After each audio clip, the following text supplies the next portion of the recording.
up, people? Straight Shootin LJA here, and welcome to another edition of the Straight Shootin Rants. Now, you know what? Coronavirus, COVID-19.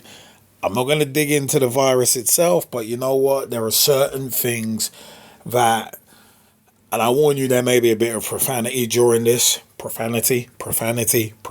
There might be a bit of it during this. Just warning. Giving big warnings there. But the fact of the matter is this. Double standards. I mean, I personally hate double standards on a general basis. But this government, and again, profanity warning, this government during this COVID-19 pandemic has been one shit show after another. I mean, as if it wasn't bad enough that this faux lockdown, as I've been calling it, because it's not a real lockdown. For me, it's one of them. I look at a real lockdown is 23 hours in your house. It's not even 23 hours in your house. Let's take the jail or the prison version of a lockdown. That would be literally 23 hours in your cell and you get to come out for an hour. That's a proper lockdown. A proper lockdown is if you, like, say Spain and Italy, where if you're caught outside driving, you get €1,000 on the spot fine. No negotiation, €1,000. Or if you're out and about walking, €600 fine on the spot. Those are what we call deterrents, proper deterrents. But over here, it's a case of, £60 fine and £60 fine. And even then, most of the time people are getting 30 quid fines if they're even being enforced at all. Now, most people are getting shooed like, can you move from here, please? Can you move from here? But you know what? It is one of them ones where it's been a shit show from day one. Look at Liverpool v Atletico Madrid. That should never have been allowed to happen. Bugger the result. Those who know me will know I support Liverpool Football Club. I do love the club, but the fact of the matter is, bugger the result. That's not actually what it's about. It's all about safety. And Spain at that point was a hotspot, was a hotbed for the pandemic at that point. And then you're letting 3,000-4,000 Spaniards over to congregate in one place. And they're not, and in a football stadium, for those who don't know, it is literally a case of a 12-inch seat here, 12-inch seat right next to it, 12-inch seat right next to it, and so on and so forth. And you'll have about 60,000 people in one stadium at a time. So it's one of them where it's like UEFA could have stepped in and cancelled that game pretty easily. And earlier that day, it had been one of them ones where the Spanish league had suspended all their activity. They'd suspended their leagues. So it could have been done. And then, you know what? Flights, all that, just refund people. Just done deal, or honour it when the pandemic was over. But it's one of them ones. Of course, UEFA, TV companies wanted their money. But see my previous blog, episode 13, where I delve into TV money and why, obviously, the show must go on, for lack of a better term. But as said, this government has been one shit show after another. You look at the furloughing initiative, where on the surface it sounded good. Where it's like, the government will pay 80% of wages for people. We'll do that. Sounds good initially, but because it was so vague and there were no limits on the sizes of companies that could actually take advantage of it, then you got every Tom, Dick and Harry taking advantage of it. And again, the furlough thing and the double standards with that, and certain entities getting criticised more than others, and a bit of a deeper look. Also, I've done a straight shooting rant. I think it's episode 14 where I go into that. So I won't go too far into it here. But those are two shit shows so far. Also, about a week or two ago now, as we speak, because it's the 24th of May now, the easing of the lockdown restrictions, because the curve is somehow flattened. No, Boris, you moron. The curve is not flattened, and even so, it's too early to tell anyway. But there are so many double standards running out there, and that brings me to June 1st. Now, June 1st, I'm a father myself, but the fact of the matter is, you're expecting kids in state schools to go back to school, and I think it was 1,500 schools, like literally a day or two after, were like, hey, no, we're gonna defy that. No, you better not find people, because you're sending kids back where there's no guarantees of safety. It's a case of most state-run schools won't be able to enforce social distancing. And this thing in the playground with what's it hoops with a bit of chalk marked out social. No, bro, this doesn't work. And they're expecting reception, year 1 and year 6s to go back. Now, year 6s, I can understand, because they can understand at that age, of course, the gravity of the situation, and they can do social distancing properly because they're old enough to understand the concept. But reception and year 1s, bear in mind, these kids are like anything between 4 and 6 years old. They're not going to understand social distancing, let alone be able to adhere to it. And there was also some crap about, if a kid falls over, they're basically going to have to do their own first aid. If a kid falls over and grazes their knee, they're going to have to do their own first aid. It's like, what? So what kind of crap is that? And that's just one side of it, where you've got the kids at risk. Then there's the teachers.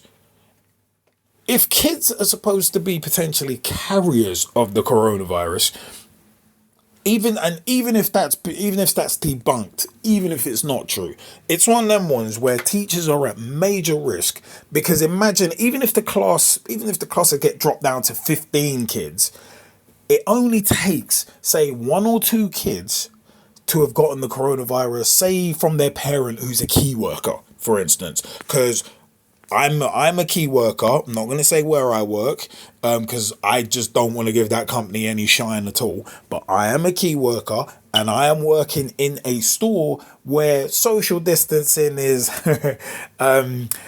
lackadaisical at best, even though they try and put on the appearance that they're doing social distancing. But really and truly, in a store of the size that it is, it's actually impossible. And in my view, considering it's impossible, it shouldn't be open. But that's very much a different story. Those who know me will know what I'm talking about.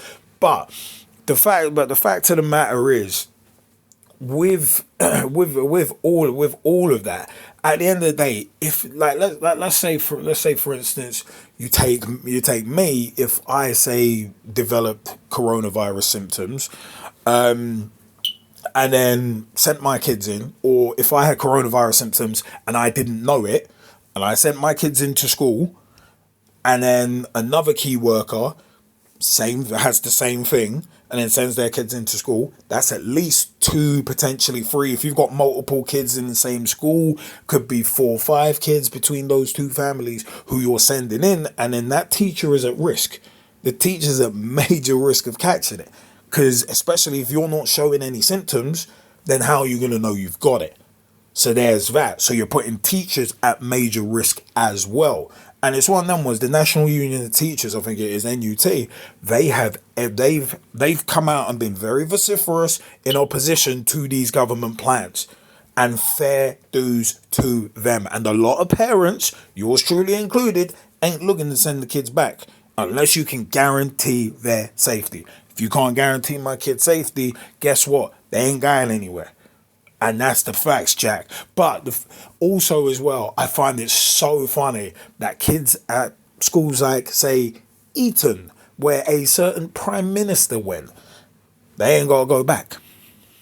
They have not got to go back. So how is it? So it's one of them where these schools, in theory, you'd think they'd want their children back, because obviously they're charging tuition fees, and it's a case of parents are going to be like, well, if my kids ain't at school, why am I paying tuition fees? So in theory, you'd think those schools would want their kids back in school so they can charge those extortionate fees. But it's one of them this government is such a cluster that they're like, no, the Eton kids don't have to go back. See, See, double standard right there. One rule for the rich and the wealthy and all them elites. One rule for them, and another rule for Joe Blow down here in the working class. That is a disgrace. Remember that next time you're at the polls voting for someone like Boris Johnson. Just remember that. The plundering of the NHS and them not having enough PPE, this PPE scandal. Remember that next time you're at the polls thinking of voting for someone like a Boris Johnson or just a Conservative Party in general. Think about that. But the major thing I wanted to kind of look at is someone in particular in the last few days who says that he behaved responsibly and legally, and it's a question of doing the right thing. And those are direct quotes from an idiot named Dominic Cummings. Leave the fact that his surname is sinister at best, but the arrogance, the sheer arrogance of this man. And I'm thinking to myself, where does this arrogance come from? This elitism of his, where does that come from? And then later on, and I think it was either later on that day or the day after, where Boris Johnson, true to form, being the floppy-head moron that he is, comes out and is like, well, I'm backing Dominic Cummings. No, I'm not going to sack him. It's like, no matter what the criticism. And it's like, okay, we see the double standards that work here. So not only has Cummings broken the lockdown once, he's actually broken it twice. One of them was a 260-mile trip to County Durham whilst his wife was ill, showing coronavirus symptoms, and then he fell ill and was still motoring around from London to County Durham, which is about a couple of 100 miles. So it's one of them where it's like everybody else is supposed to stay indoors during this faux lockdown that even so has got so many bloody loopholes within it anyway and so many vague parts to it. Even before it got slightly relaxed, it was vague at best. And then now you've got this crap with this idiot Cummings who isn't being sacked, unsurprisingly, and then the Prime Minister has come out and publicly backed him. These are the kind of cretins and apathetic morons that are running this country. And to those who voted Conservative in the last general election, I'd like to thank you. Thank you so much. Thank you for keeping these idiots in power. Thank you so much. Because you are the ones who have been brainwashed into voting for these people last December, and we all have to suffer for it now. Dominic Cummings, you utter, I'm not even gonna get too angry. I've already used a bit of profanity. Don't want to use any more. Don't really want to expend any more negative energy either. But the fact of the matter is, this government, as said, has gone from one shit show to another, and it's like you've got morons who are only just realizing that now instead of realizing it when it counted last December when we could have voted these idiots out. Because you got to look at it, this government it's not only the idiocy of people like, say, Matt Hancock, for instance, but it's the apathy towards the general public as well. It's that apathy. And the media are happy with this because the media feeds off misery. They're parasites. Most of them feed off misery, and all they do is just fearmonger, and they're puppets. Most of the media are puppets to these people as well. So it's even worse. So don't expect the mainstream media to tell you what's really going on. Go and look for yourself and put the coronavirus into some sort of perspective. But as said, these double standards, it's just funny. I look at it as this, with the fearmongering that the media have done, and they've done a masterful job at it. It is a case of, I look at it in this way: fear beats anger. Always know that. Fear beats anger. Anger will get you Brexit, Donald Trump, and Boris Johnson in charge of two of the most powerful countries in the world. That's what anger gets you. Fear gets you mandatory vaccines, microchips in hands, and the complete stripping of your human and civil rights. And know, always know, that fear beats anger. And these little double standards that are running, and also people like Matt Hancock saying, oh yeah, we want to have 100,000 coronavirus tests done per day. And then when he knew that target weren't going to be met and it was only like 24,000 a day, it's like, oh, I didn't say that. I said we only wanted to have the capacity. No, bro. Stop. No, bro. Don't lie to my face. All I'm saying is this. As a general rule of thumb, you may think I'm a prick, but just don't talk to me like I'm one. You can think it all you want, because in that regard, I don't give a damn what you think. But just don't talk to me like I'm one. Don't treat me like I'm a moron. Because I am not. And there's a lot of other people who are not as well. So it's one of them ones where, as I said, these double standards that are running, boy, people need to think about what the fuck they're doing. And I hated to use profanity right there, but it's that serious. Where you look at the idiots protesting in Hyde Park just over a week ago. And it's like, how are you going to protest a lockdown 6 to 8 weeks into it? You're supposed to do it before it happens so that it doesn't happen. And that's the level of brainwashing and idiocy where people don't realize there's a problem until it's way past too late. And these little double standards, I think people are going to have short memories and people are going to forget this if there's, say, a snap general election, for instance, later on in 2020. It's like people are going to forget this. They're going to be like, oh no, the Conservatives ain't doing too bad. It's like, really? There's a laundry list of what they've gotten wrong and catastrophically wrong at that. But people need to start using their brains and thinking, yeah, they're not for us. We need a change. Enough is enough, and it's time for a change. So it's one of them. But the ball is in everyone else's court. The more people keep speaking up, the better. And I will leave you with this. I will leave you with this quote that I enjoy saying to people. See wrong, say wrong, or else it will stay wrong.